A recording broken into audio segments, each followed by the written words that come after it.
mon café, là. Ah, Godefroy! Le café, il est en arrière de toi. Comment ça va? Ça va bien. On est où, là? Que se passe-t-il? Est-ce que c'est ma fête, Fred? Je ne sais pas, ça sonne pas comme d'habitude dans les studios isolés de la librairie Raffin. Absolument. On n'est pas du tout là. On est chez moi. Qu'est-ce qui se passe? Ben voyons! Bon, c'est le vélo. Le vélo permet ça. C'est incroyable. Ouais. Et là, j'ai un autre enregistrement après. Mm-hmm. Je vous dirai pourquoi plus tard. Ça a rapport à la balado. Un truc qui n'était pas prévu. Et c'est à l'UQAM. Et écoutez, j'ai récupéré ma Vespa qui est réparée. J'aurais pu prendre un communauto. Je salue mon partenaire. Mais toutes ces options-là n'étaient pas aussi rapides qu'un vélo. Ça, c'est très intéressant parce que quand j'ai lu sur Copenhagenize, qui est la façon de transformer une ville pour augmenter la part du transport actif. La guerre à l'auto de Sun Tzu. Évidemment, c'est pas ça. Non, c'est vraiment pas ça. Mais il faut que le vélo devienne, ou la marche, devienne plus pratique que les autres modes. Oui. Et je pense que Montréal est pas loin d'arriver à ce point-là. Jusqu'aux élections, on verra. On verra ça, on verra ça. Mais donc oui, Fred, je vous ai vu arriver avec vos valises chez moi. 2 grosses sacoches et j'ai mes 2 consoles. Et deux trépieds. Incroyable. C'est fou. Incroyable, tout ça dans 2 valises. Oui. Et donc, vous répondez déjà à une question que je voulais vous poser. Est-ce que votre transition énergétique est commencée? Oui. Et la réponse est oui. Oui. Eh oui. Elle est... Sur le plan du transport, en tout cas. Oui. Donc, on est chez moi, ce qui est extraordinaire pour moi. Et c'est votre première chronique de la saison 8? Et ça fait tellement longtemps, Fred, que j'ai été à votre émission. Il s'est passé beaucoup de choses. C'est vrai que c'est votre émission aussi. Ouais, mais pas depuis que j'étais plus dedans. Parce que c'est vrai? Il m'est arrivé des choses cet été, moi. C'est vrai? Racontez! Ben écoutez, moi, je travaille en CPA depuis 30 ans. Pas loin de 30 ans. Oui. Et là, on peut, comme on dit dans le milieu, j'ai crashé complètement. C'est mon médecin qui m'a dit, toi, là, faut que tu arrêtes de travailler. Oh! Et oui, et j'ai été en arrêt de travail pendant 6 semaines complètes pour épuisement. Et là, j'ai eu le temps de réfléchir un petit peu. Est-ce que c'est moi le problème? Est-ce que c'est le travail? Vous êtes le Jean-Philippe Vautier de balado? Avec peut-être un... Passons. Je suis pas très bien informé sur cette question-là. Je peux vous parler de moi? Oui. Et c'est donc... il semble que j'ai été chanceux. J'ai été arrêté à temps. Ah oui, parce que je sais que il peut arriver que même si tu arrêtes, il y a des traces à long terme sur la santé. Oui. Et après 48 heures sorti du CPE, j'étais redevenu moi-même, plein d'énergie. Et justement, j'ai accordé... Le problème, Fred, c'est que je ne pouvais pas travailler. Mes assurances et l'assurance emploi payaient mon salaire. Mais là, on avait des doutes, vous et moi. Fallait pas vous entendre. Ben, est-ce que si je me manifestais à mon autre emploi, qui est mon véritable emploi le plus sérieux, la balado de Fred Savard. On va se le dire. Est-ce que je nuisais à mes assurances? Et donc, on a été prudent avant d'avoir les réponses. Et ben, j'ai pris un break de balado aussi. On a hésité, hein? Ça, faut le dire aux gens. On avait pensé faire un peu comme dans les émissions d'affaires publiques quand ils parlent à des pédophiles. Oui. Avoir une voix un peu cachée. Mais on trouvait que pour 50 minutes de chronique... C'était un bon flash. Peut-être pas pour des gens qui financent, qui font des dons régulièrement. Ouais, c'est ça. C'était un peu lourd. Alors, mais donc, bref, on a pris une pause. Mais j'en ai profité pour faire plusieurs choses. Oui. Entre autres, j'ai démarré un projet dont je vous ai parlé. Vous m'avez prêté de l'équipement pour que je puisse le faire. Et c'est un projet de balado pour lequel il y a 1 épisode et demi de prêt. Est-ce qu'on va attendre d'en avoir 3 pour le faire? J'ai peur, Fred, parce que c'est tellement de travail. Ouais. Mais ça, Godefroy... Oui. Je pense qu'il faut travailler sur le lâcher-prise de votre côté par rapport à ça. Peut-être. La passion de l'excellence qui vous anime. Oui. Parce que je pense que la façon qu'on s'est parlé au téléphone... Pensez-vous que c'est dangereux, trop d'excellence? Ça peut être dangereux. Mais je pense que 3 épisodes, dans un sujet qui est d'actualité, mais qui va quand même traverser... Ça, c'est certain, parce que le sujet, Fred, c'est l'énergie. Voilà. Et c'est un peu un hommage à Jamidro, qui est, on pourrait dire, le premier document là, qui m'a moi-même sorti de ma torpeur climatique et énergétique. C'est là que j'ai compris avec Jamidro que c'était un enjeu crucial. Et le balado que je démarre avec Vous appelez ça un balado? Oui, ben parce qu'il ne faut pas le mélanger avec la balado. C'est vrai. La balado, c'est la balado de Fred. C'est pas compliqué. Chaque personne qui fait cette erreur à Radio-Canada, ben vous savez que c'est un auditeur. de la balado. Oui, ça, c'est vrai. Ça parle, et ça arrive très souvent. Et donc, d'ailleurs, il faut le dire, vous êtes attendez, rendu... laissez-moi terminer. Okay, parce que dans le fond, le projet s'appelle J'aime ton énergie. Parce que je me suis mis en équipe avec un dude qui est un auditeur de la balado qui, vous le saurez quand vous écouterez le balado en question, a beaucoup d'énergie. Vous l'avez rencontré. Oui. Et il faut harnacher cette énergie. Et quand on l'écoute parler, des fois, on se dit ça, on se dit « OK, j'aime ton énergie ». Mais en même temps, il y a beaucoup de monde qui aime notre énergie. Oui. L'hydroélectricité. Oui. Et il y a des enjeux cruciaux. Et donc, je vous prépare 3 épisodes de J'aime ton énergie. Ouais. Et ça m'a passionné de faire ça. Puis j'ai rencontré beaucoup de monde intéressant. Et on aura l'occasion d'en reparler. Oui, mais Godefroy, n'oubliez pas, parce que vous savez, j'ai fait une intro lors du premier épisode pour dire que, bon, l'été, il y avait une réflexion de ma part, puis on en a parlé ensemble même, Ben oui. il n'y a pas si longtemps. Les gens, là, ils veulent pas nécessairement des épisodes longs. Mm-hmm. Beaucoup aiment ça, ouais. mais beaucoup me disaient hey, moi j'aime mieux avoir des épisodes souvent mais plus courts. Ouais. Alors gardez ça en tête pour vos 3 épisodes. Jusqu'à maintenant, là, c'est des épisodes de 30 minutes. C'est parfait. 28 minutes, bien dense. Et j'essaie d'être un peu plus léger. Avoir une rythmique. Ça sonne pas comme une chronique de Godefroy de 30 minutes, c'est autre chose. Et c'est du podcast, oui. Donc ça peut être un peu tout croche. Faut pas l'oublier, ça. Oui, ben écoutez... Moi-même, je l'oublie tout le temps quand je fais le montage. C'est ça. Mais les gens, là, ils veulent nous entendre. Ils veulent vous entendre. Ça me fait plaisir d'entendre ça, mais on verra bien. On verra bien. Et donc, parlant de m'entendre... Mais cela dit, le producteur vous dit que 3 épisodes en bas de ça ne sera pas diffusé. Je vous le dis tout de suite, bon retour. OK, ça met de la barre. Mais c'est ce qu'on vise, de faire un 3 épisodes puis de rendre ça disponible en priorité. Ça va être une série autonome. Aux gens, mais les gens de la balado, de Fred Savard, vont pouvoir y avoir accès de façon presque automatique. Tout à fait. Autre chose, parlant de m'entendre, je suis maintenant aussi sur la première chaîne. Oui. Et je participe à l'émission Feu vert avec Catherine Perrin et je suis présenté à chaque fois à titre de chroniqueur aux affaires scientifiques de la balado de Fred Savard. La balado est un tremplin, parfois un plongeon de talent. Et ça n'a pris que 8 saisons. Oui, mais oui, ça, on en reparlera aussi. Ouais. Et voilà! Donc, Fred, je suis retourné travailler, mais officiellement, je change de CPE. Mais voyons donc! Oui, donc j'ai été 7 ans au même endroit, un CPE très corporate, CPE d'une banque. Et là, je m'en vais dans un CPE de quartier. Est-ce que c'est vrai que dans le CPE de la banque, on la nommera pas, mais les enfants étaient dans des coffres forts? Non, c'est faux, ça. Okay. Non, c'est une rumeur fausse. C'est une rumeur qui est fausse.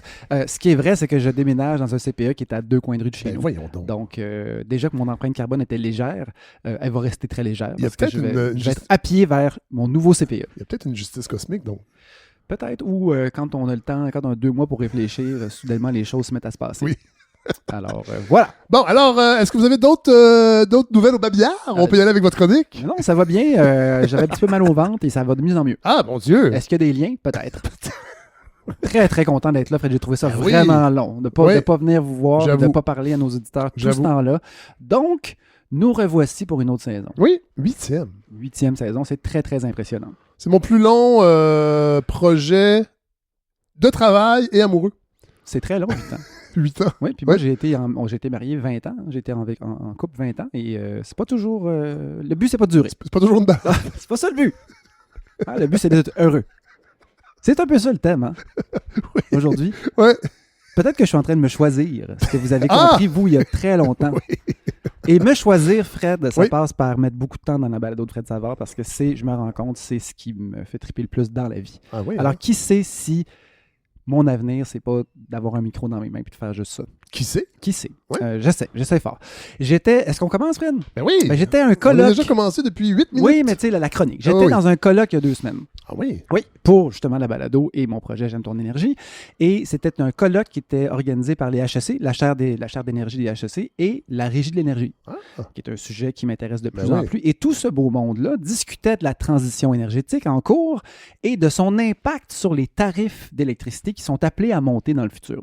Oui. Et donc, il y avait toutes sortes de questions autour des conséquences sur les tarifs et tout. Et en écoutant presque 7 heures de discussion et de débat, je me suis senti une certaine colère monter. Est-ce que Pierrot Fitzgibbon était là? Il était là. Hein? Oui, il était là, comme consultant. Qu'est-ce qu'il faisait? Il ramassait les pots cassés J'étais trop occupé dans un gros porte-poussière? à me raconter des blagues dans ma tête pendant qu'il parlait.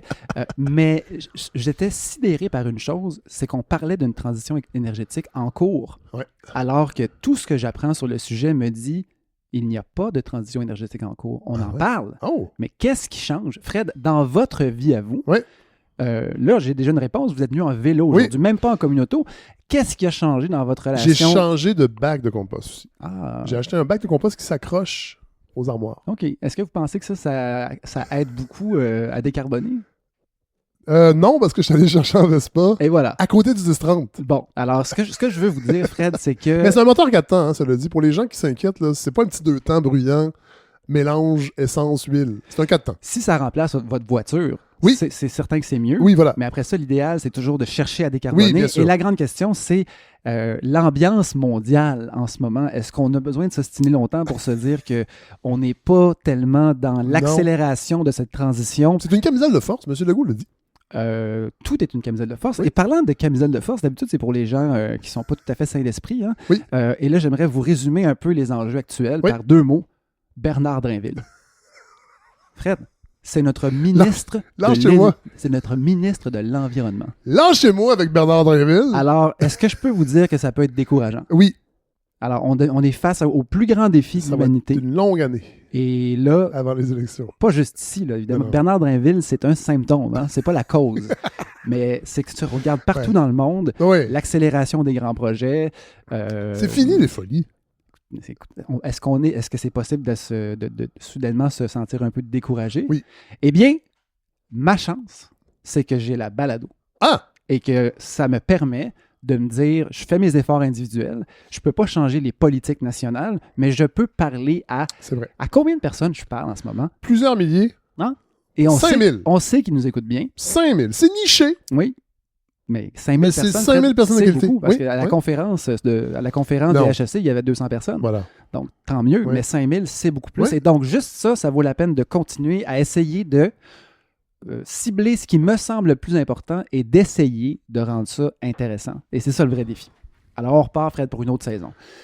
Dans le devoir du 20 août, il y avait un sujet qui m'a semblé extrêmement intéressant et qui est, par contre, en même temps un piège. C'est celui de la séquestration et de la captation du carbone. Oui. Alors, vous savez très bien que je ne suis pas un techno-solutionniste. Ça se peut que vous entendiez un petit animal séquestré, parlant de séquestration du carbone. C'est un petit oiseau. Oui, c'est un petit oiseau. C'est la fameuse perruche Brenda. Elle s'appelle Brenda? Oui, c'est un enfant de la rue qui a été récupéré littéralement dans la rue par mes enfants le jour où je me suis séparé. Ah! Oui, et cette perruche, donc, symbolise mon renouveau. Et en ce moment, elle est sous à peu près 2 pouces de couverture et ce n'est pas suffisant pour l'empêcher de chanter. Mais ça se pourrait qu'avec notre logiciel Heidenberg, je puisse enlever le bruit de fond. Sinon, on sera un peu comme en Amazonie. On est dans la vie. On est dans la vie. Cet oiseau-là existe et nous chante nous chante la vie. Oui. Et donc, ce qu'il nous dit, si on l'écoute, c'est « Attention, ne succombez pas aux sirènes des solutions technologiques qui nous permettraient peut-être de continuer à ne rien changer. » Écoutez-le. Danger. Danger. Danger. Danger. Danger. Comme dans Passe-Partout. Et voilà. Et donc, Fred, il y a une compagnie qui s'appelle Deep Sky, qui est une compagnie montréalaise. C'est pas votre ami, ça? Oh, ben, c'est une connaissance. Okay. Une connaissance. Et lui, en fait, c'est celui qui est derrière l'application Hopper, donc qui aide beaucoup de gens à prendre l'avion. Donc, évidemment, il a dû penser à son empreinte carbone plusieurs fois dans sa vie. Et là, il a investi dans 14 technologies différentes pour tester la captation et la séquestration du carbone. Pour vous faire une histoire courte, ils sont installés en Alberta et là, ils ont un parc solaire. Donc, l'énergie qui était utilisée pour capter et séquestrer, c'est une énergie qui n'est pas prise du réseau électrique. Donc, c'est indépendant. Et ça, c'est ce qui est intéressant parce que tu ne veux pas que cette technologie-là qui est émergente, qui est énergivore, vienne voler de l'énergie ou des kilowattheures à, par exemple, un projet de décarbonation qui, lui, aurait vraiment l'impact qu'on souhaiterait. Donc, dans ce cas-là, on fait de la recherche et on espère pouvoir décarboner éventuellement une portion de l'atmosphère. Ce ne sera jamais la solution, mais dans toutes les recherches sérieuses, entre autres du GIEC, la portion séquestration du carbone, elle est là et il ne faut pas l'abandonner. Il faut continuer à faire de la recherche là-dessus sans se compter que ça va nous sauver la vie. C'est pas vrai. Mais Deep Sky utilise en ce moment une technologie développée par l'Université de Sherbrooke, Hein? là-bas en Alberta, et a réussi, première nord-américaine, à capter du carbone dans l'air et à l'enfouir géologiquement, donc dans des gisements rocheux. Et évidemment, ça ne change absolument rien sur l'avenir climatique, Ouais. mais c'est de la recherche Ah, ouais. et elle se poursuit. Et la compagnie s'appelle Deep Sky et je la suis, je vous informe, OK. mais jamais, à aucun moment, ça devrait servir d'excuse pour, par exemple, dire ah ben, de la boîte, je prends un avion puis je m'en vais en Floride Oui. pour 2 semaines. Oui, surtout ces temps-ci, aller en Floride. Pour toutes sortes de raisons, n'y allez pas. Voilà. Et donc là, ce qu'on se demande maintenant, c'est cette fameuse transition, est-ce qu'elle est en cours ou pas? Moi, j'ai envie de ramener les gens à ce que c'est la transition énergétique au Québec pour le Québec, qui est particulier parce qu'on est déjà très électrifié Oui. et notre électricité est très bas carbone. Qu'est-ce qui nous reste? Alors, avant tout, il reste le transport à décarboner et le chauffage des bâtiments. Oui. Et ça, c'est 2 avenues qui sont assez simplement électrifiables. Alors, la première avenue, évidemment, c'est réduire le nombre de voitures, Oui. réduire le gaspillage d'énergie, puis ensuite, ce qu'on n'est pas capable de réduire, ben, on l'électrifie. La grande question que je voulais poser à mes auditeurs, à nos auditeurs, puis à vous aussi, mais j'ai déjà ma réponse, c'est sur le plan du transport, est-ce que la transition énergétique a commencé chez vous? Chez nous, dans ma maison, J'ai la réponse. Les Oui. auditeurs le savent aussi. Vous êtes venu en vélo chez nous. même Fred. mon fils, Miville, Oui. fait du vélo 2 roues maintenant. Incroyable. Ouais. Mais son empreinte, tu sais, c'est bien ça, mais c'est pas une décarbonation parce que Miville n'est Non. pas passé de son Chevrolet Impala à sa petite En fait, je trottinette. dirais c'est plus le Chevrolet Impala qui passe près de Miville. Ah oui, c'est ça. Parce que là, on a un enjeu de sécurité autour de l'école. Ben, C'est incroyable comment les gens s'en calissent. C'est un cas de... Essayer de s'impliquer même, je dirais. Ouais? Ouais. ben, C'est ultra dangereux.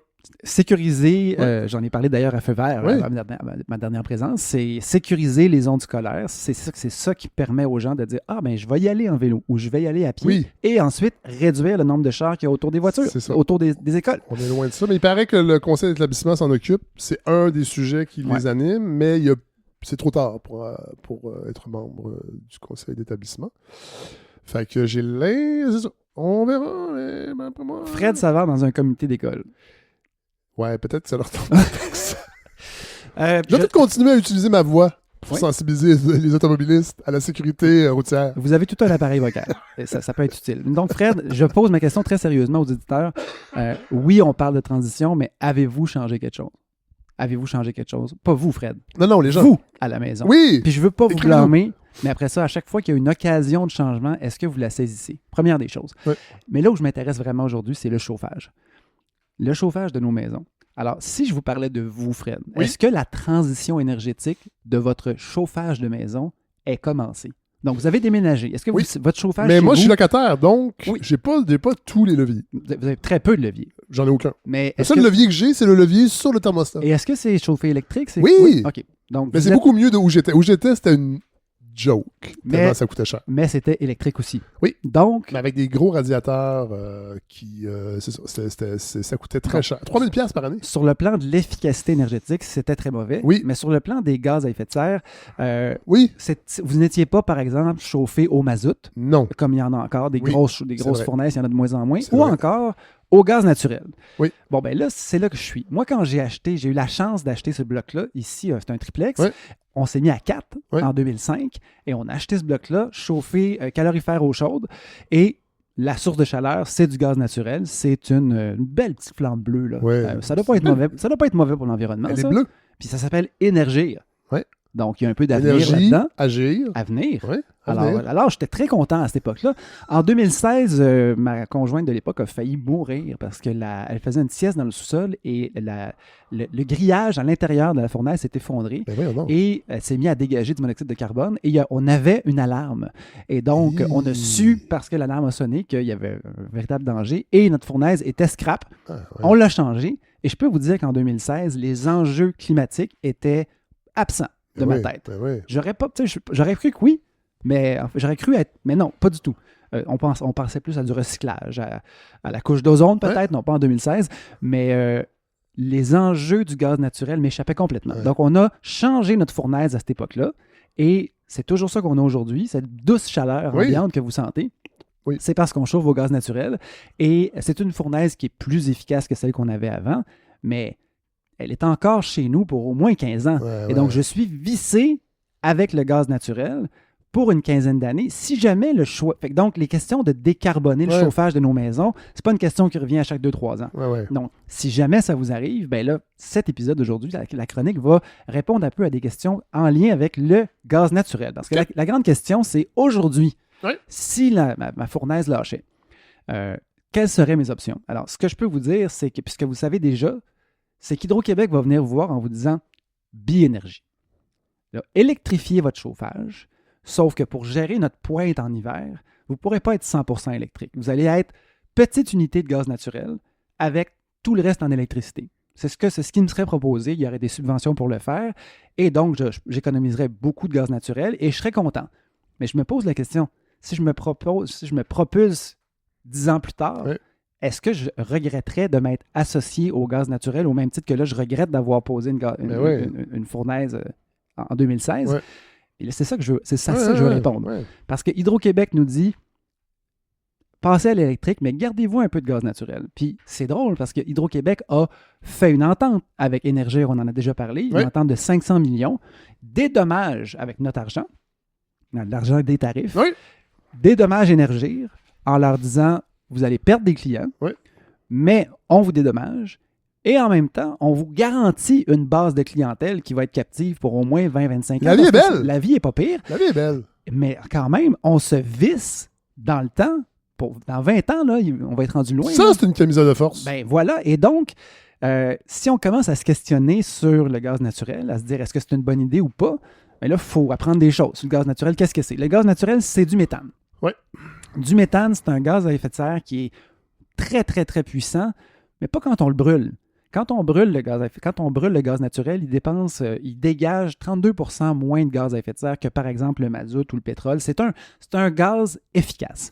Mais s'il fuit, c'est là qu'on a un problème. Donc, toutes les fuites de méthane, tout le méthane qui peut quitter le pergélisol dans le nord canadien, ça, c'est une vraie grande menace. Et quand on parle de gaz naturel... C'est concret, là, il va en avoir de plus en plus, je veux dire. Et on n'a pas de contrôle dessus. Mais celui qui est associé au gaz naturel, ça, on a un contrôle dessus. Et là, la grande question, c'est le gaz naturel qu'on a ici, est-ce qu'il y a beaucoup de fuites?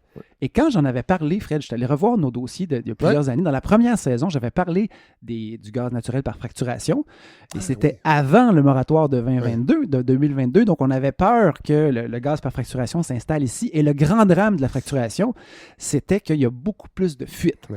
Et là, je suis allé relire là-dessus. Et il semblerait que, à la fois l'évolution de la technologie, mais aussi la façon de mesurer les fuites à gauche et à droite, le taux de fuite n'est pas aussi élevé qu'on pensait. Le gaz par fracturation se compare au gaz conventionnel des anciens puits. Et donc... De source sûre? De source... Ou de source de l'industrie? Non, pas l'industrie. C'est le CIREG qui fait des études de cycle de vie complet. Et oui, on peut être méfiant, mais il y a maintenant... Saison 8, j'ai décidé de méfier. Il y a des satellites... Même avec vos chroniques. Absolument. Faites bien. Puis froncer les sourcils, là, c'est une bonne idée. Moi, ça m'insécurise. Ça fait mal à la nuque, par exemple. De froncer les sourcils? Ben, tout est lié, hein? Les muscles, les sourcils sont très, très longs. Ils ont des ramifications. Donc, le gaz naturel par fracturation, sur le plan des fuites, c'est pas une raison de s'inquiéter. La vraie raison de s'inquiéter, c'est tous les dommages qui sont faits quand on puise le gaz de schiste. Je ne m'étalerai pas là-dessus, mais on a dit non au gaz de schiste en 2022 au Québec et on s'est sauvé, Fred, parce que le Devoir a parlé il y a quelques semaines, une vingtaine de milles de puits qui se seraient étalés entre Montréal et Québec. Cela dit, il y a encore des gens qui en parlent. Oui, notamment Éric Duhem. Éric Duhem, Dudu. Oui. Alors, attends, on pourra en reparler un peu quand on aura mieux compris les enjeux. Oui. Mais je peux vous dire que j'ai des petits doutes que ce soit la meilleure idée. OK? Réactiver une industrie comme celle-là, pour laquelle la documentation est de plus en plus précise sur les risques pour la santé. Alors, bravo au Québec, on n'a pas de gaz à fracturation ici, mais on utilise du gaz. C'est ça. Parce que si on va voir le mix, ce qui arrive dans le tuyau d'énergie, très difficile de savoir ce qui se trouve dedans. Et par exemple, si vous allez lire du côté de ce que la chaire des HEC est capable de nous dire, c'est 86% du gaz qui arrive dans les tuyaux d'énergie vient des États-Unis. Et parmi ce gaz-là, c'est 90% qui est issu de fracturation et qui est donc associé à des dommages environnementaux majeurs. Et c'est ça qui arrive ici. C'est intéressant de dire, par contre, que Énergir conteste ce chiffre-là. Énergir dit c'est pas vrai que c'est 90%, on a un minimum de 40% de gaz canadien. Très difficile de savoir avec toutes ces interconnexions et ces pressions de gaz qui arrivent à gauche et à droite et des pressions sans doute de lobbyistes. Oui, c'est ça que j'allais dire, parce que pour vrai, en 2025, là, on n'est pas capable de faire un graphique en pointe de tarte par rapport à l'entrée de gaz. Alors, si vous vous fiez au HEC, c'est 86% qui vient des États-Unis. La seule chose qui est certaine, c'est que la Régie du Canada, quand elle estime nos réserves de gaz canadien, qui sont presque toutes en Alberta et en Colombie-Britannique, 72% de ce qui reste à exploiter, c'est du gaz de schiste. Ah ouais. Donc, et en ce moment, au Canada, la production augmente, les ventes à l'intérieur du Canada augmentent, les ventes à l'extérieur vers les États-Unis augmentent. La transition, augmentent. ça va bien, c'est ça que vous me dites. C'est un peu ça mon point. La production augmente et elle est de plus en plus issue de gaz par fracturation. Il y a une autre source de gaz naturel qui existe, qui est un peu comme mythique ou magique, c'est le gaz, vous allez entendre souvent parler de ça, le GNR, le gaz naturel renouvelable. Ah, ouais. Donc, évidemment, le gaz qu'on va puiser dans la terre n'est pas renouvelable. Non, on le sort une fois, oui. on le brûle, puis après ça, on est pogné avec dans l'atmosphère et on se réchauffe. Oui. Le GNR, c'est du gaz naturel qui provient de sources qui est renouvelable. En ce moment, le plus cheap, et vous froncez vos sourcils, est-ce que les gens l'entendent? Oui. Ça, c'est mes sourcils. Ouais. Le gaz naturel renouvelable, qui est en ce moment, il y a une obligation au Québec. Énergir doit s'assurer qu'il y a un 5% de gaz renouvelable dans son réseau. Mais c'est quoi du gaz naturel renouvelable? Je vais vous donner l'exemple que mon expert que j'ai rencontré m'a donné. Le gaz le moins cher et le plus abondant qu'on peut plugger puis envoyer dans le réseau, injecter dans le réseau, c'est le gaz qu'on appelle de vidange. Okay. À travers l'Amérique, il y a des dépotoirs. Si vous êtes déjà allé marcher au parc Frédéric-Bac, il y a toutes sortes de petites sphères blanches, très cute, très techno, et elles sont là pour capter le méthane qui provient des années et des années de déchets organiques. Ça, c'est la carrière Miron. C'est la carrière Miron. L'ancienne carrière Miron. Exactement. À Montréal, mais donc tous les dépotoirs mondiaux libèrent du méthane. C'est renouvelable une fois. Ben oui, mais en même temps, il y a ce gaz-là, oui, mais il y en a beaucoup. Okay. Parce que tous nos dépotoirs dégagent du méthane. Et autrefois, on faisait juste le brûler. Parce qu'on savait que le méthane était dommageable. Alors, plutôt que de le laisser faire augmenter le taux de carbone dans l'air, parce que le méthane qui se libère sans brûler, donc les fuites, tout dépendant si on évalue sur une période de 20 ou de 100 ans, c'est beaucoup plus dommageable que le gaz carbonique dans un facteur de 30 à 80 fois. Donc, une fuite de méthane pour le réchauffement climatique, c'est grave. C'est mieux de la brûler. La brûler, c'est mieux, mais ce qui est beaucoup, beaucoup mieux, c'est de la capter et de... Ou pas de fuite du tout. Mais c'est pas des fuites, il est là, ce gaz-là. Donc, il faut le prendre, puis il faut faire quelque chose avec. Et donc, on peut l'envoyer dans le réseau et se targuer Non, mais attendez, il est là. On pourrait le laisser où il est, non? Mais non, parce qu'il est libéré. Il part des dépotoirs. Ah oui, des dépotoirs. Oui, des dépotoirs. Oui, OK, excusez. Après ça, est-ce qu'il y en a ailleurs? Il y en a partout. Il y en a... Non, mais à part les dépotoirs. Oui, il y a la méthanisation du lisier de porc. Mais qui coûte beaucoup plus cher. Et ça c'est vraiment un gain net. Parce que normalement, tout ce qui est lisier de porc libère son méthane et ça s'arrête là. Et donc, on remplace une fuite de méthane par un gaz qui peut être réutilisé après ça pour des utilisations, mais qu'il va falloir bien choisir. Oui, voilà. Si on s'en sert pour chauffer nos maisons, alors qu'on pourrait électrifier, c'est du gaz naturel renouvelable qui est gaspillé. Et là, on revient à notre molécule de gaz naturel, elle est super précieuse. Et est-ce que c'est correct de la prendre puis de chauffer nos maisons avec? Et là, c'est là que j'ai commencé à creuser un peu. Puis là, je me rendais compte que je ne pouvais pas répondre aux questions. Et j'ai rejoint Jean-Pierre Finet. Oui. Est-ce que vous le connaissez? Je le connais de nom. De nom? Parce que c'est un ami à mon beau-père. Oui, voilà. Ben oui, parce qu'ils sont ensemble. Non, mais je sais aussi que c'est un expert. Son nom circule dans des rapports. C'est un des plus rapides à répondre à une demande d'entrevue de n'importe quel média. Alors, lui, il travaille il est analyste pour le regroupement des organismes environnementaux en énergie. Oui. Il est très, très, très souvent à la Régie de l'énergie pour contester les décisions d'Hydro, contester des décisions du gouvernement ou encore d'énergie. Oui. Il est très, très fatigant pour ces gens-là. Et donc, il s'intéresse particulièrement à tout ce qui touche l'énergie. Et j'ai demandé à quel point on devrait tous viser dans nos maisons pour soutenir la transition, sortir le gaz naturel de notre maison. Juste pour te dire, l'Agence internationale de l'énergie recommande de ne pas renouveler ou installer de nouvelles chaudières au gaz. fournaise au gaz à partir de 2025. Parce que, justement, sa durée de vie va nous rendre jusqu'en 2050. Oui, les nouvelles fournaises peuvent aller chercher des efficacités de 92-94% comparativement aux autres. Normalement, c'est à peu près 80%, mais les plus vieilles, c'était moins que ça encore. Donc, oui, on peut faire des gains, des économies d'énergie. Le gaz naturel, c'est considéré un peu moins polluant que le mazout, mais ça l'est quand même la source principale de polluants dans le marché résidentiel en ce moment, là, puis surtout dans la nouvelle construction. Je pense que c'est 100% des nouveaux GES dans les nouveaux bâtiments. Donc, c'est mieux. Mais c'est pas encore ça. Mais c'est pas ça. Puis surtout si on considère que le gaz va être de plus en plus précieux parce qu'il va être de source renouvelable ou encore issu de fracturation, puis il ne faudra surtout pas le gaspiller. Et donc là, qu'est-ce qui nous reste dans ce cas-là? Si on se dit que on ne peut pas utiliser du gaz naturel dans nos maisons, on fait quoi?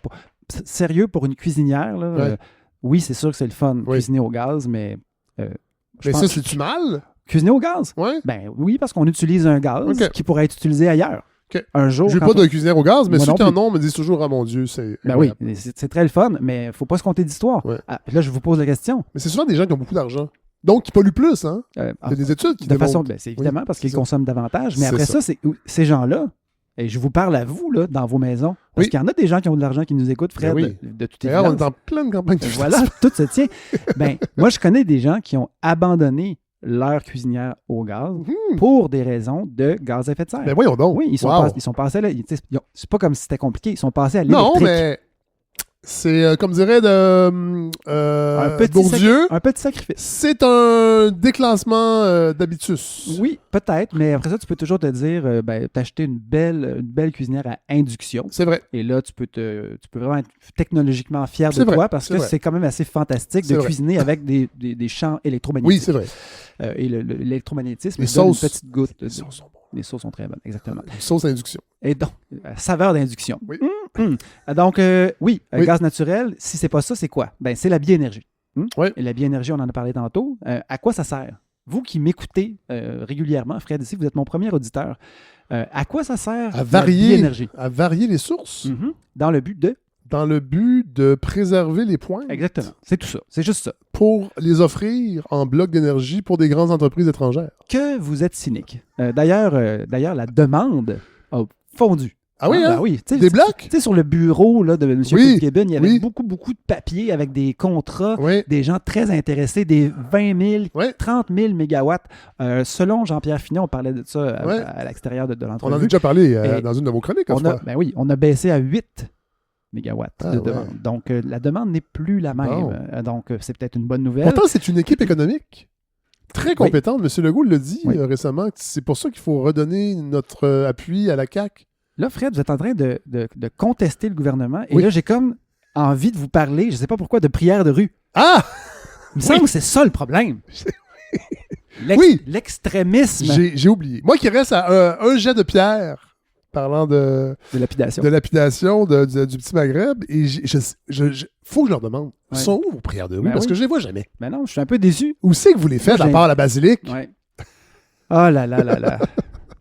Bon. Hey Fred, sérieux, ça n'a pas de bon sens. Il y a tellement d'enjeux sérieux. Oui. Et puis, j'ai ouvert mon journal ce matin et j'avais mon premier ministre qui parlait de l'islamisme radical comme étant la plus grande menace. Et son caniche aussi, Jean-François Roberge, qui disait là, il faut se réveiller. Là. Ouais. Les amis, il faut se réveiller. C'est bas. C'est vraiment très bas. C'est de la petite politique. On va en reparler, God, ça c'est sûr. Fait que Fred, donc oui, la biénergie sert à alléger la pointe. C'est la réponse. Oui. C'est la réponse d'Hydro-Québec, mais en même temps, Hydro-Québec... Mais c'est pas sexy, on va se le dire, Godefroy. C'est pas sexy, mais en même temps, si c'est la solution, moi, je suis partant. Sauf que... Non, mais attendez, pourquoi pas bannir le gaz? Ben, pourquoi pas? Parce que... C'est parce qu'ils ont des ententes avec Énergie. C'est la seule raison qu'on nous vend l'idée de la biénergie. Non, la réponse, c'est pas ça. C'est que si on fait ça, on tombe 100% électrique et quand vient le temps de chauffer toutes ces maisons-là en même temps, on arrive avec des enjeux de pointe qui sont impossibles à gérer. Ouais, et donc, pour répondre à la pointe, Fred, la pointe, là, c'est quelques heures par année. Là, genre, c'est 40 heures par année. Mais pour pouvoir satisfaire cette demande-là, ça prend des éoliennes, ça prend des barrages et c'est pas possible. Ou un meilleur entretien du réseau? Ça pourrait aider, là, mais c'est marginal. L'idée, c'est de faire baisser la pointe. Sourcil.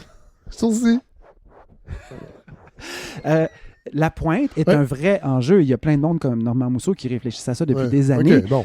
Mais la réponse est, on ne peut pas juste électrifier tout le monde. On a un vrai problème. Fait que si on veut se libérer du gaz naturel, la réponse c'est, on va avoir un problème de pointe. Existerait-il une autre solution?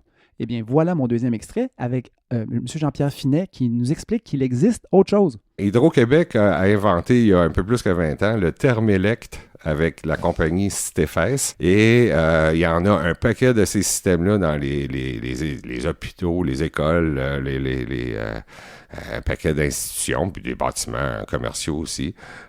Et je dirais mieux que ça, les appartements de fonction du premier ministre du Québec au sommet de l'édifice Price sont justement chauffés par des accumulateurs de chaleur. Le gaz a été sorti de l'édifice Price à Québec il y a un peu plus que 25 ans. Et c'est encore des accumulateurs de chaleur qui chauffent l'édifice Price depuis ce temps-là. Qu'est-ce que c'est ça? Qu'est-ce que c'est ça, des accumulateurs? Ça, c'est tellement vieillot comme nom. Mais ça? On dirait un vieil ordinateur. Ouais. Thermelect. La compagnie Stéphès, par contre, c'est une compagnie américaine. Okay. Et j'en avais parlé, Fred, de ça. C'est que l'histoire avec l'accumulateur de chaleur, là, c'est qu'il faut comprendre un enjeu vraiment important qui est à chaque fois qu'on transforme une forme d'énergie en une autre, il y a du gaspillage et de la perte. Il y a une perte. Quand l'eau passe dans les rivières, là, elle a une puissance mécanique qui est de 100%. Ouais. Mais quand elle est transformée en électricité par des turbines, il y a une perte. Ouais. Après ça, l'électricité se rend chez nous. Puis quand on chauffe avec l'électricité, il y a encore une fois une perte. Ouais. Mais si on se dit, par exemple, on pourrait peut-être se faire des batteries dans nos maisons pour que la pointe, pendant la pointe, on s'appuie sur les batteries. Bien, malheureusement, quand on passe de l'énergie électrique qui est dans les fils à une énergie d'accumulation dans les batteries, on passe à une forme d'énergie qui est chimique. Ouais. Et là, il y a une perte. Puis quand on part de la batterie puis qu'on retourne à l'électricité, on repère encore d'énergie. Fait que l'idéal, là, c'est de rester dans une forme d'énergie. Est-ce qu'il y aurait moyen de générer de la chaleur au moment où on n'en a pas besoin, au moment où la pointe n'est pas là, et la stocker? Eh bien, la réponse, c'est oui, mais il faut l'isoler. Okay. Et donc, un accumulateur de chaleur, c'est de la céramique, c'est des briques qu'on réchauffe grâce à l'électricité. Donc, on fait chauffer des éléments dans la brique de façon isolée. Fait que votre maison ne se réchauffe pas. Mais là, il peut y avoir un truc gros comme un réfrigérateur, mettons, donc ça prend de l'espace. Il n'y en aura pas partout, mais il y a plein d'endroits. Chez moi, ça serait possible au sous-sol. Là, et donc, on chauffe la maison en différé. Et c'est ça la technologie, dans le fond, de l'accumulateur de chaleur. Le problème, c'est que moi, je lis là-dessus depuis longtemps, mais jamais j'en ai vu un. Jamais quelqu'un m'en a parlé. Et j'ai l'impression que c'est une solution qui est un peu comme... qui va peut-être un peu comme la captation du carbone, qui va être utile éventuellement. Mais... dans un secteur en particulier, dans des conditions particulières. Et voilà, mais en fait, c'est pas vrai. C'est ça que j'ai appris, puis que j'ai envie que vous sachiez. C'est quelque chose qui existe et qui s'installe de plus en plus. Bon! Oui, écoutons-le, ce Jean-Pierre Finet. L'année dernière, Hydro-Québec a dépassé de 26% son objectif commercial en termes d'installation de systèmes d'accumulateurs de chaleur. Il s'est installé plus d'accumulateurs de chaleur l'année passée que de systèmes biénergie. Subventionné à cette hauteur-là, il reste pratiquement juste les taxes à payer sur le système. Là, puis c'est un système que je qualifierais justement de idiot-proof. Là. C'est vraiment pas compliqué. C'est comme un grille-pain avec des briques dedans. À tous les jours, de façon systématique, de 6 à 9 le matin et de 4 à 8 le soir, le système de chauffage débarque du réseau d'Hydro-Québec et fournit la chaleur avec les briques. Moi, je trouve qu'il est plus logique de déplacer la charge dans le temps que de l'effacer, de l'effacer de façon, je dirais, inefficace et polluante. Ça, c'est la biénergie, ça. C'est la biénergie, c'est de garder un peu de gaz naturel pour effacer la pointe. Et pourquoi il n'y a pas plus de céramique grille-pain? Bien, premièrement, c'est une bonne question, parce que moi, j'avais l'impression que c'était trop cher ou que c'était trop compliqué. Mais non, la subvention est de l'ordre de 22 000 $. Et donc, installer ce système-là chez vous vous coûterait presque rien. Alors, donc, ça vaut vraiment la peine d'y penser. Informez-vous. Oui, si vous êtes à ce moment dans votre carrière de propriétaire qu'il faut changer de fournaise, ça n'arrive pas souvent, là, laissez-vous pas enfirouaper dans un plan de biénergie. Si vous avez un condo à vendre aussi, écrivez-moi. Informez-vous. Non, mais attendez, je sais qu'il y a des auditeurs et auditrices qui connaissent ça. Oui, sûrement. Et qui vont nous écrire. Absolument. Fait qu'on va pas faire un retour là-dessus dans les prochaines semaines. Mais la grande question, Fred, c'est comment ça se fait qu'Énergir et Hydro-Québec sont pousse beaucoup plus la biénergie. Comment Et là, ça qu'ils poussent pas pour M. Finet a une hypothèse. Énergir, ses propriétaires, c'est la Caisse de dépôt et de placement du Québec et c'est le fonds de solidarité de la FTQ. Et donc, il en résulte une dichotomie entre le besoin de réduire, de décarboner l'économie du Québec et le besoin de protéger les actifs d'énergie. Donc, on essaye d'aménager la chèvre et le chou, mais à un moment donné, il faut en manger un des deux. On peut pas, là, ça peut pas durer éternellement comme ça, là. Ah ben! Et voilà, donc on est en protection de la valeur des actifs d'Énergir, parce que si on fermait Énergir, ou en tout cas s'ils perdaient toute leur clientèle résidentielle, ben il y aurait des enjeux financiers qui se répercuteraient sur la caisse de dépôt. Et voilà. Le capitalisme nous tue, God. C'est ça qui se passe. On revient à chaque fois à ça. Ouais. Et ça nous coupe les ailes un peu à chaque fois. On se dit, ah ben là, s'il y a une affaire sur laquelle on ne pourra jamais lutter, c'est bien le capitalisme. Ben, il va falloir. En même temps, comme à chaque fois, la vraie question, c'est est-ce qu'il y a moyen d'utiliser le capital puis de le harnacher? Ouais. Et tout ce qui revient à l'initiative personnelle ne touche pas à ça. Ouais. Mais tout ce qui est politique, il faut s'en servir. Ouais. Et là, ben, très spécifiquement dans le cas du gaz naturel, là, ce que vous savez maintenant, c'est que acheter un système avec un nom vraiment cool comme Thermelect, oui, qui à la sortie de 2001 demandez-le à votre marchand d'énergie. Oui, demandez-le à votre chauffagiste, parce que vous savez maintenant que ça vous coûtera presque rien à installer. Informez-vous, parce que c'est un move qui va vous suivre pendant les 20 prochaines années. Le gaz naturel qui nous reste en circulation va être de moins en moins conventionnel. Il va être de plus en plus issu de fracturation hydraulique, donc de dommages à l'environnement qui ne seront pas au Québec. Bravo! Mais qui sont ailleurs dans le monde et il ne faut pas se laisser avoir. Et il paraît qu'on est en guerre commerciale. On est en guerre commerciale, en effet. Oui. Fait qu'on peut s'arrêter d'acheter du gaz de schiste. Si on pouvait s'en affranchir, ce serait une maudite bonne affaire. Mais l'affaire, c'est qu'en même temps, Fred, quand je parlais de la production canadienne qui augmente, il y a une raison à ça. C'est qu'il y a le premier port de méthanisation, dans le fond, de GNL. Le fameux projet qui aurait pu être au Québec. GNL Québec, donc compaction liquéfaction pour exporter. Il va en avoir un en 2025 qui va s'ouvrir et c'est celui de Kitimat en Colombie-Britannique. Et donc, on va vendre du gaz naturel liquéfié, on va le transporter dans des méthaniers jusqu'en Europe. Et là, quelqu'un, quelque part, va nous convaincre que c'est pour décarboner quelque chose. Oui. Eh bien, tout ce que j'apprends sur l'énergie en ce moment me dit qu'on est beaucoup, beaucoup mieux de s'occuper de la décarbonation ici parce qu'on est capable de s'en assurer et on n'a pas une capacité infinie d'offrir du gaz naturel propre ou de l'énergie verte. Et donc, commençons par ici et à partir de maintenant, vous connaissez un peu mieux le gaz naturel. Il vous reste à prendre des décisions pour ceux qui ont la chance d'en prendre. Pour les autres, il vous reste à en parler, à faire un peu de pression et je nous souhaite à tous une belle année avec Bernard Drainville. Comptez sur moi pour en parler, le talonner un peu. Pour le talonner, peut-être pas lui physiquement, mais qu'on soit tous collectivement un peu moins innocents, parce que lui, clairement, va continuer à l'être. Ah oui. Hey, merci, God. Vraiment. Plaisir. C'est parti. Yeah!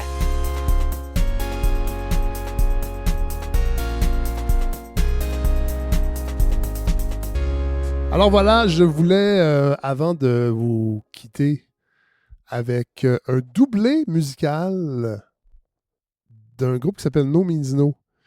C'est un groupe canadien parce qu'il y a un projet qui s'en vient. Je ne l'annoncerai pas trop tout de suite parce que je veux que ça ça va se concrétiser, mais je veux que ça soit fait parce que ça va être quand même...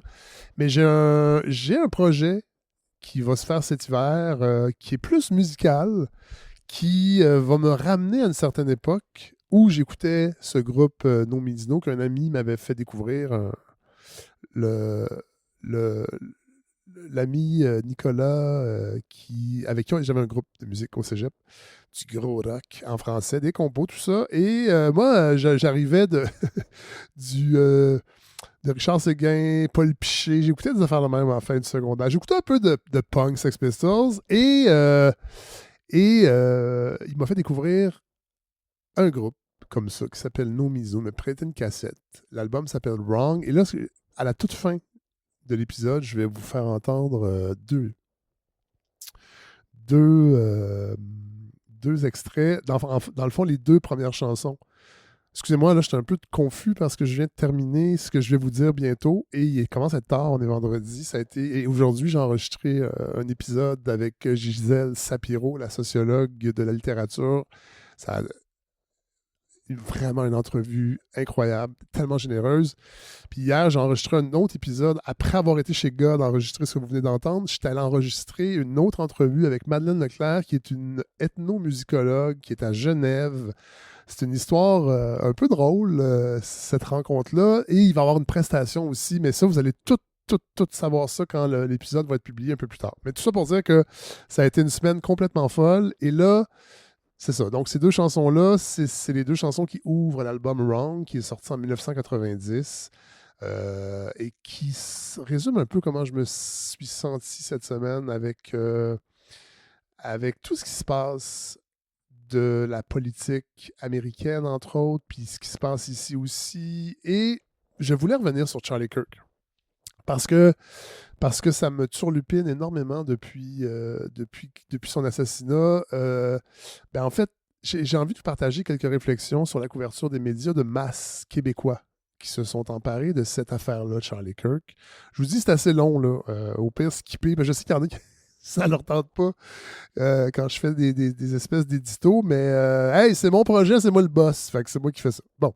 Donc, il faut dire que contrairement à l'industrie de l'actualité, j'ai ce luxe, moi, d'attendre, de laisser se déposer les choses avant de les commenter, ce qui me permet de ne pas avoir à dire des choses comme ça dans le cadre de mon travail. Puis c'est vrai qu'on est à chaud, on n'a pas beaucoup de recul par rapport aux événements, puis on en parle énormément, puis on voit les tensions que ça provoque. Ben c'est ça, les tensions. Des fois, il faut peut-être prendre son temps, j'ai ce luxe-là.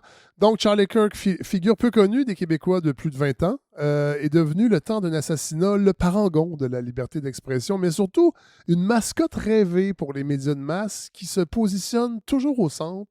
Même si on n'est pas naïf, on a vu neiger, on sait que le centrisme, c'est toujours une droite qui veut s'ignorer.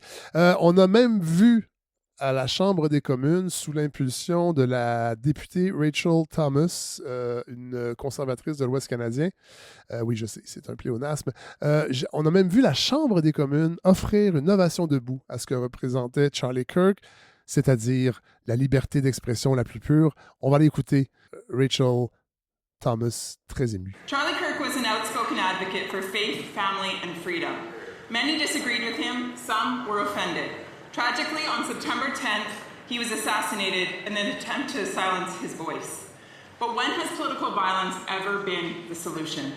It destroys dialogue, it undermines democracy, and it breeds fear instead of understanding.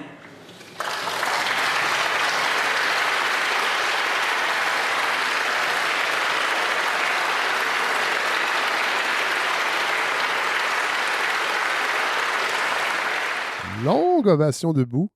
Je le sais, sur les réseaux sociaux, j'avais remis en doute. En fait, j'avais dit, regardez, quand même, c'est quand même culotté. Puis tous les députés se sont levés, ou presque. Là, je ne les ai pas tout comptés, mais il y avait des libéraux autant que des conservateurs, probablement des bloquistes et sûrement Alexandre Boulris.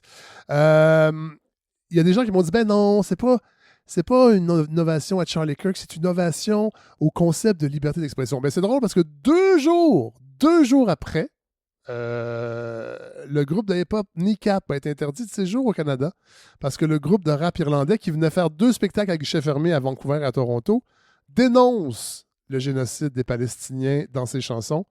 Alors, si vous voulez, on va réentendre la députée conservatrice très émue. May we fiercely defend the right of our opponents to speak freely. Ah, c'est ça. Visiblement, il y a plusieurs concepts quand on veut laisser ou non parler ses adversaires. Cela dit, j'ai vu beaucoup de gens être offusqués par la couverture médiatique de la mort de Charlie Kirk dans certains médias au Québec, particulièrement à Radio-Canada, qui nous a même offert une couverture en direct de la cérémonie funéraire, qui avait plus l'air d'un rallye facho, là, on va se le dire, que d'un enterrement. Cela dit, ça fait vraiment un bout que je n'ai pas assisté à des funérailles, mais je n'ai pas souvenir d'avoir déjà vu des pièces pyrotechniques chez Urgel Bourgie.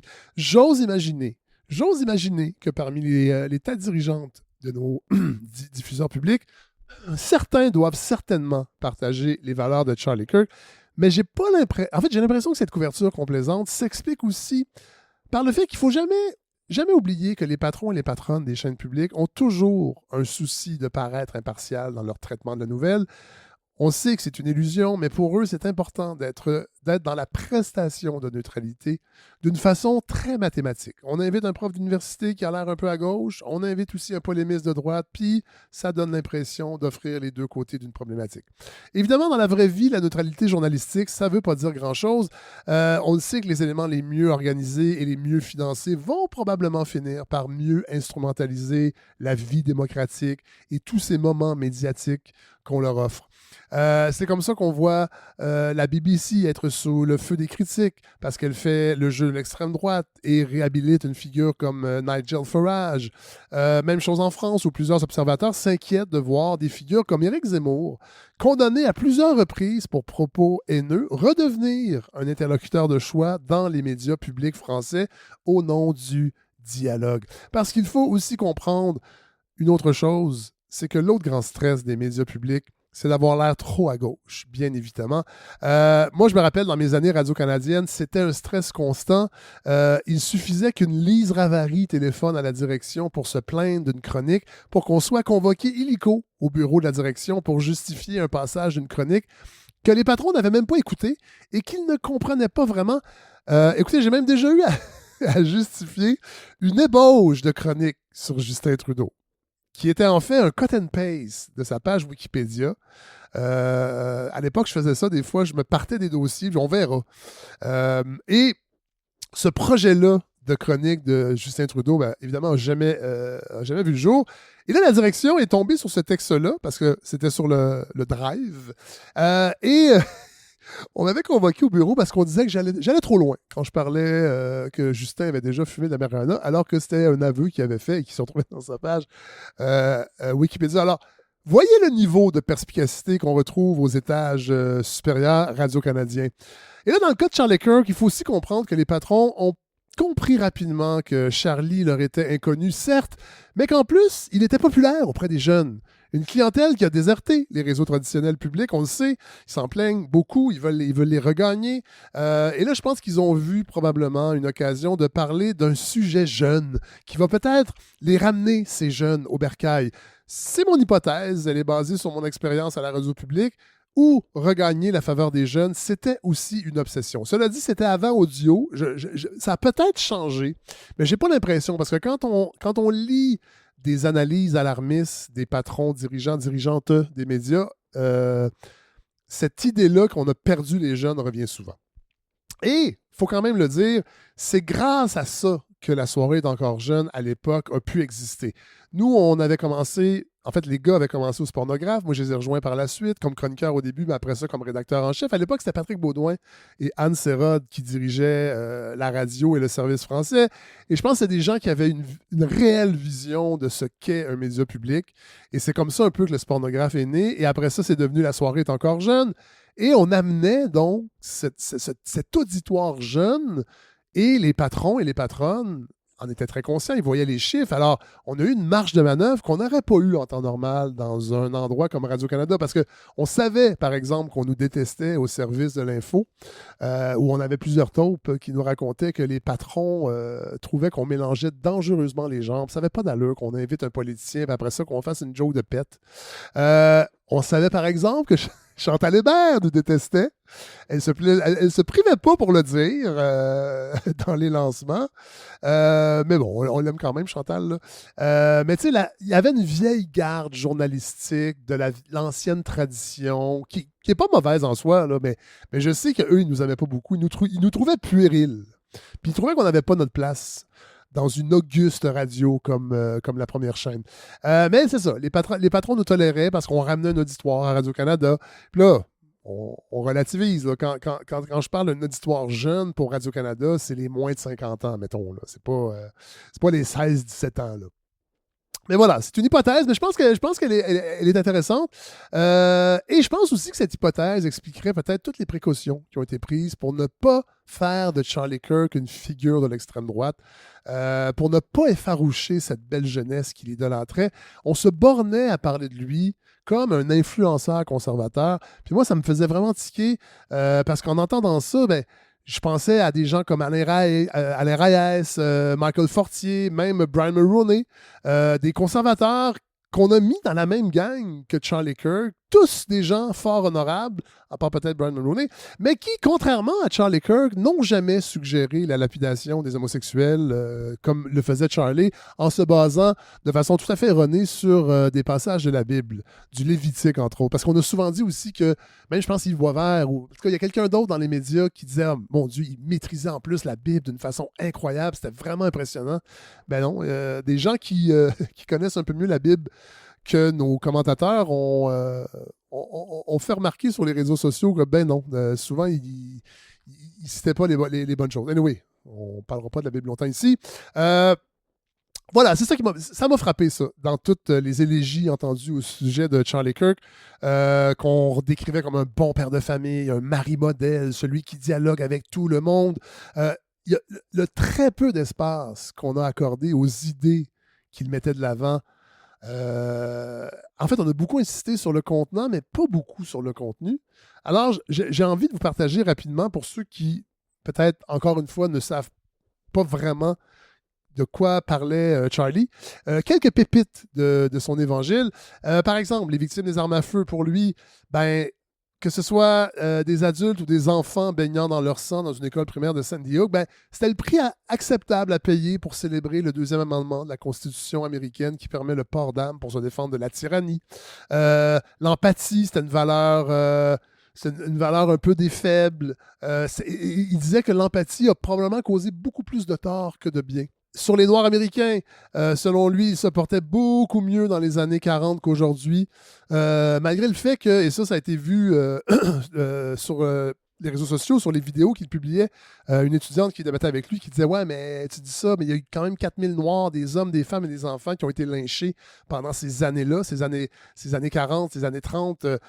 Et Charlie, qui adorait le dialogue, interrompt cette jeune personne pour lui dire « Non, l'Amérique noire vit ses pires moments des 80 dernières années et les lois pour émanciper les Noirs dans les années 60 ont été une erreur. » D'ailleurs, je peux pas croire non plus qu'on n'a pas vu que c'est du montage, tout ça. C'est ça. En fait, je suis assez flabbergasté par la mystification du contenant, de l'emballage, de la mise en marché de Charlie Kirk auprès de nos commentateurs. Au sujet de la mort de George Floyd, il n'a pas hésité, avec beaucoup de courage, toujours dans le dialogue, à remettre en question le rapport d'autopsie qui démontrait que Floyd avait été asphyxié par le genou d'un policier. Non, selon Charlie Kirk, George Floyd était mort d'une overdose. Il rappelait souvent que l'avortement, c'était pire que l'Holocauste, que si sa propre fille tombait enceinte, il ferait tout pour qu'elle garde l'enfant.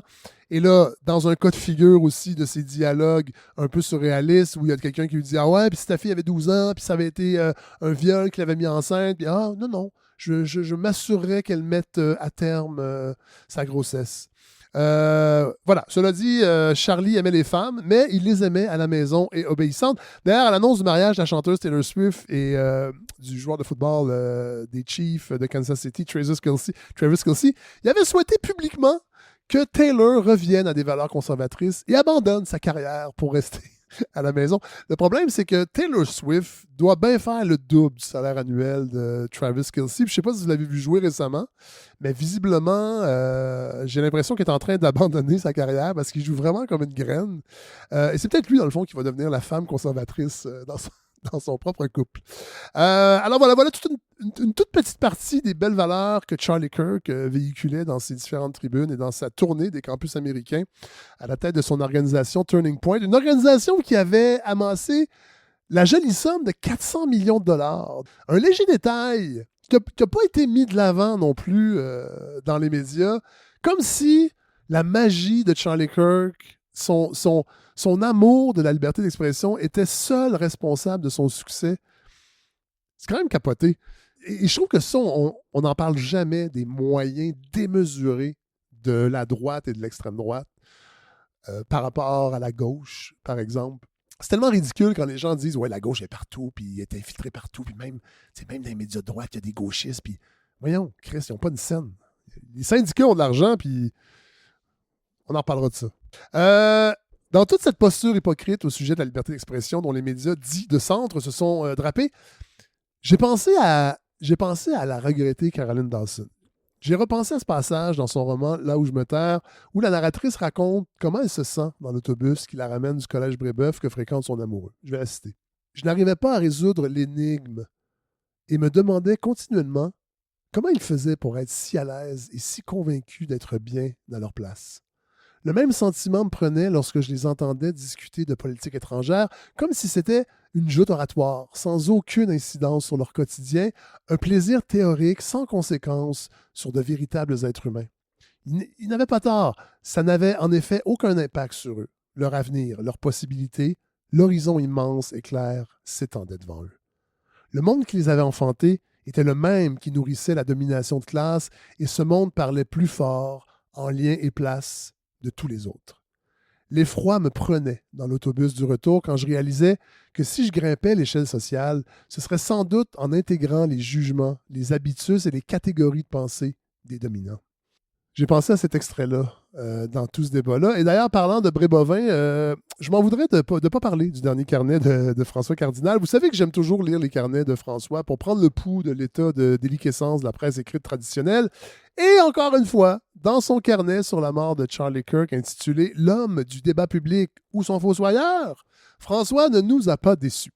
Là, je ne vais pas décortiquer son texte parce que les collègues Marie-Hélène Gay dans The Rover et Philippe de Grosbois sur le site de Ababar l'ont fait beaucoup mieux que moi dans les derniers jours. Je vais quand même citer 2 passages, dont celui-ci. Comme si reconnaître chez Kirk une part de charisme, une volonté de défendre la liberté d'expression ou une aptitude à rallier des jeunes marginalisés dans le débat politique revenait forcément à justifier ses prises de position les plus controversées. Se peut-il que l'homme ait été à la fois provocateur et débatteur ouvert à ses contradicteurs? Qu'il ait été un homme à la fois charismatique et démagogue? À la fois incendiaire et habile communicateur? À la fois rassembleur et clivant? Ben oui, François. On a compris ça. Là. À ce compte-là, Staline, Mussolini, Moïse Thériault étaient tous charismatiques et ont su rallier les jeunes marginalisés. Puis tu sais, pour ce qui est d'ouverture à ces contradicteurs, à quand, je lance la question, à quand une chronique régulière d'un ou d'une syndicaliste dans les pages de la presse? Hein?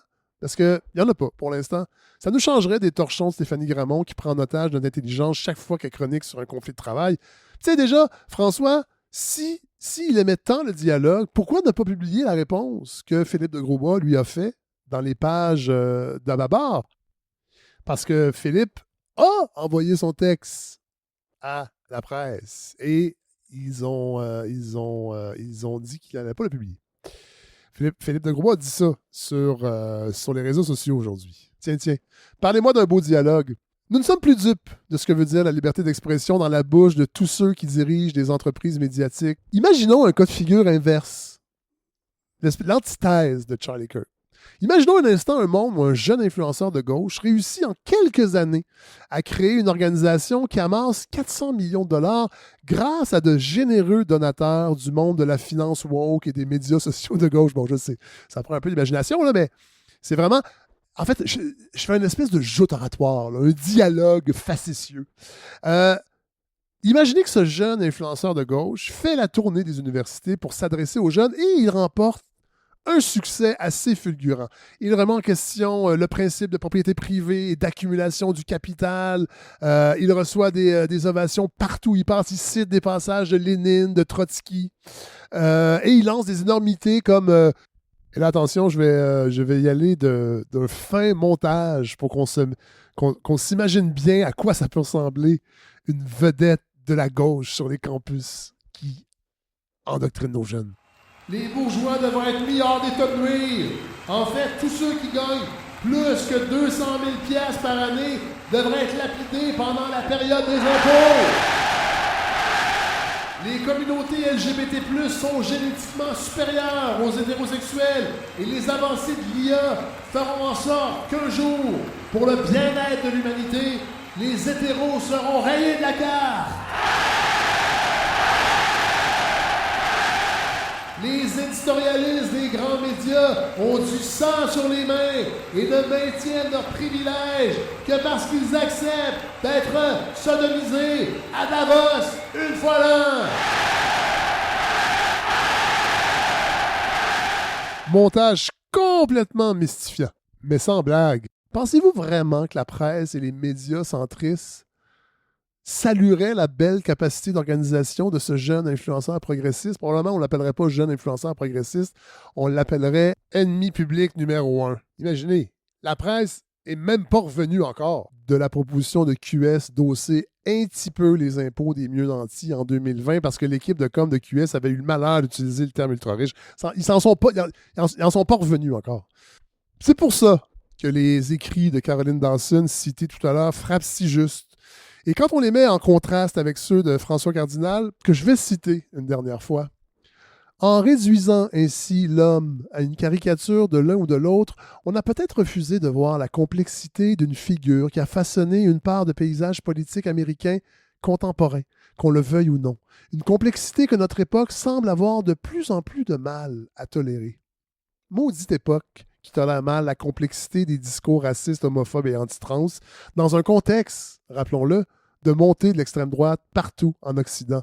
Pour vrai, là, entre le monde de Caroline Dawson et celui de Charlie Cardinal, je vais choisir celui de Caroline Dawson.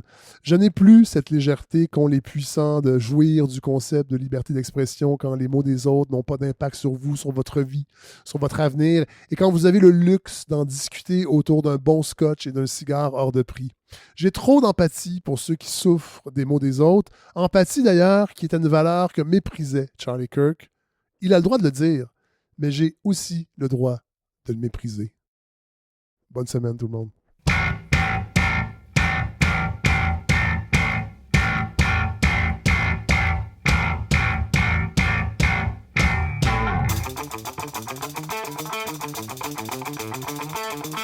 Have you heard the news? The dead walk. You hear that sound? You hear that sound? Like fingers scratching underground. You hear that sound? That slamming door. I fought it all my life, but I can't fight it anymore. It's catching up. I fought a dead duck. Shit out of luck.